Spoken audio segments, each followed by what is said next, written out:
The Roman soldier. In our last story, Jesus called the 12 disciples. They were not chosen because of their skills or accomplishments. They were not chosen because of their wisdom or prowess. No, Jesus chose a ragtag group of misfits and outcasts. Through them, the kingdom of God would spread across the entire world. Now we witness the authority of Jesus over death itself. Jesus heals in a way that spits in the face of death. People begin to truly understand that Jesus is more than just a good teacher. He alone holds the power over life itself, inspired by the Gospels. Hello and welcome once again to the Bible in a Year podcast. You are a part of a worldwide congregation of over 20 million people who have currently downloaded the Bible in a Year podcast. Thank you for being a part. In our previous episode, Jesus called his 12 disciples, an unlikely group of men that, by the world's standards, showed no great potential. But it would be through these men that God's plan and purpose and power would be shown to the whole world, that the gospel would go to the nations. Today, we'll hear how Jesus' healing stops at nothing, not even death itself. And we'll see how his offer of healing and new life does not stop at the Jewish people, but extends to those who were seen as the enemy and the outsider. Jesus was showing himself as much more than a wise teacher. He was demonstrating God's unrelenting power and compassion for those who are hurting, broken, and even have died. So, let's listen now to the reading of the Gospel of Christ. The Roman centurion sat beside his servant's bed. The fever had completely overtaken him, and there didn't seem to be much time left. Although the Roman official was high in the ranks of the greatest army in the world, he was not above caring for those he cared about. The servant who had risked his life so many times to aid him in battle was on the brink of death. The finest doctors the Roman Empire had to offer could do nothing. However, the centurion knew there may be one man who could help. He had heard rumors of a Jewish teacher going around the land healing people. Upon further investigation, this man seemed to be the fulfillment of old Hebrew prophecies. Whoever he was the centurion's last hope to heal his servant. So he called for his officials and sent them to go find the man called Jesus. Jesus was walking about Capernaum, meeting the needs of people around him. All of a sudden, Jesus was stopped by some Jewish elders who had been sent by the centurion. "Jesus, we ask humbly that you would come and see this man's servant. He is not like the other Romans. He cares for our people and is worthy of your attention," they said. "Very well," Jesus said, and he left with the elders to go to the centurion's home. When the Roman heard that Jesus was on his way to his home, he became nervous. He did not think of himself as worthy for Jesus to make the trip over to his home. So he sent a servant to stop Jesus from coming. With the servant was a message saying, "Please, Lord, do not trouble yourself. I am not worthy to have you come under my roof. I am a Gentile and represent the oppression of Rome. I am a man of authority.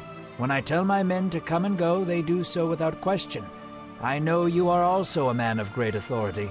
All you need is to speak, and my servant will be healed." Jesus marveled at the faith of this centurion. He understood the profound reality that Jesus' miracles did not come from magic tricks or special rituals. He held the authority over all things.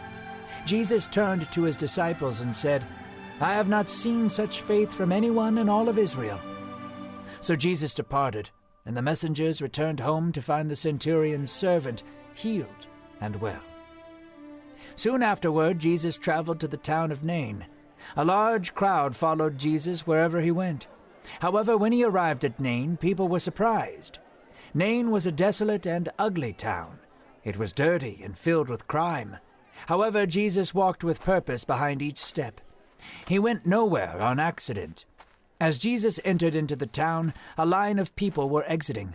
They were all wearing black, and a man was being carried out of the town to be buried.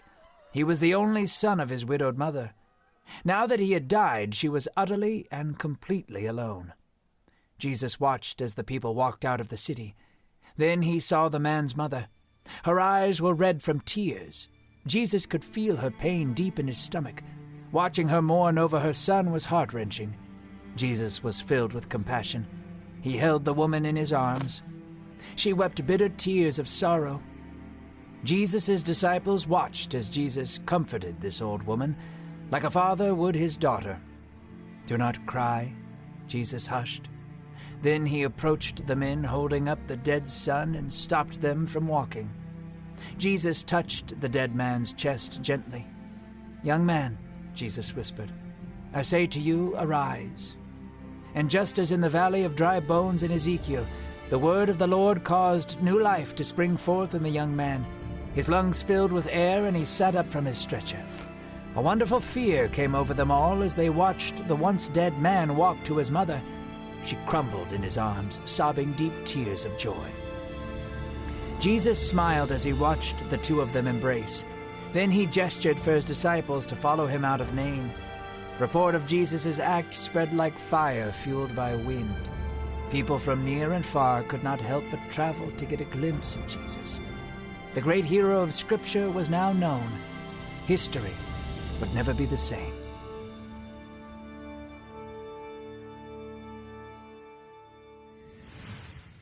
Today's scripture, the story of Jesus, begins with a powerful man sitting at the side of his servant's bed, unable to do anything to bring that man relief or wellness. No doctor had been able to cure the man of his fever. The setting itself shows us that this Roman centurion, a commander of dozens of soldiers, was compassionate and caring. He was truly seeking the best for this man who was under his care and command, which is the mark of a true leader. Though many Roman soldiers were hard and callous men, cruel men really, here we see a compassionate Roman soldier. He had heard that a man by the name of Jesus was healing people among the Jews. So he sent for Jesus to be called to his home, hoping that the Lord could heal his beloved servant. Those who went to Jesus vouched for the centurion, saying that he had been kind to Israel, even helping them build a synagogue. In their minds, this man deserved the grace that he requested. So Jesus went to the man's home, and this is where it really gets interesting. You see, before the man even arrived, the centurion sent word to Jesus, saying in Luke 7:6 and 7, "Lord, don't trouble yourself, for I do not deserve to have you come under my roof. That is why I did not even consider myself worthy to come to you. But say the word, and my servant will be healed." Notice that while others pleaded for this man based on his merit, his deeds, claiming he deserved to have Jesus heal his servant, this man lived under no such illusion. He knew he was not worthy. He didn't even consider himself worthy to be in the presence of Jesus. Once again, as we see so many times in Scripture, it is an outsider, a non-Jewish person in this case, who seems to really get it. This wasn't about merit or behavior, trying to earn God's favor. This is a man who knew he needed to humble himself before Jesus, as we all must do. But the man didn't stop there. He exhibited amazing faith, saying that he knew that with just a word, Jesus could heal his servant. I love that. Just say the word, and my servant will be healed. This was not an experiential faith. Jesus had not yet healed his servant. He had not healed this man or anyone that he knew before. He believed based on what he had heard about Jesus. Faith comes by hearing, according to the Scripture, and hearing by the Word of God. And by God's Word that was spreading, this centurion had faith. It was a faith greater than any Jesus had seen in all of Israel. Those words would surely have stung the Pharisees and any who considered themselves to be faith-filled people. How could this foreign oppressor, a Roman, have greater faith than they? But just as the man had said he could, Jesus spoke the word. He said he would. And when they returned to the centurion, the servant was fully healed. Amazing. Truly, there is power in the name of Jesus. There is power in the word of Jesus. Speak the name of Jesus and watch what he can do in your life. Jesus then went to a town called Nain. There we see the compassionate heart of Jesus once again. As the disciples and the Lord are entering the city, they see a funeral procession. A widow has lost her only son, a grown man who would have been this woman's only provider and hope for stability and provision.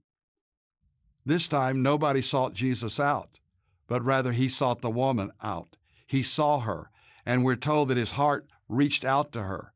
What a beautiful picture of how God sees us, you and me, in our need.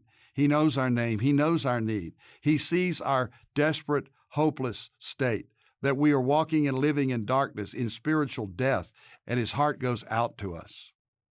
So Jesus went to the woman. He calmed her and comforted her, telling her not to cry.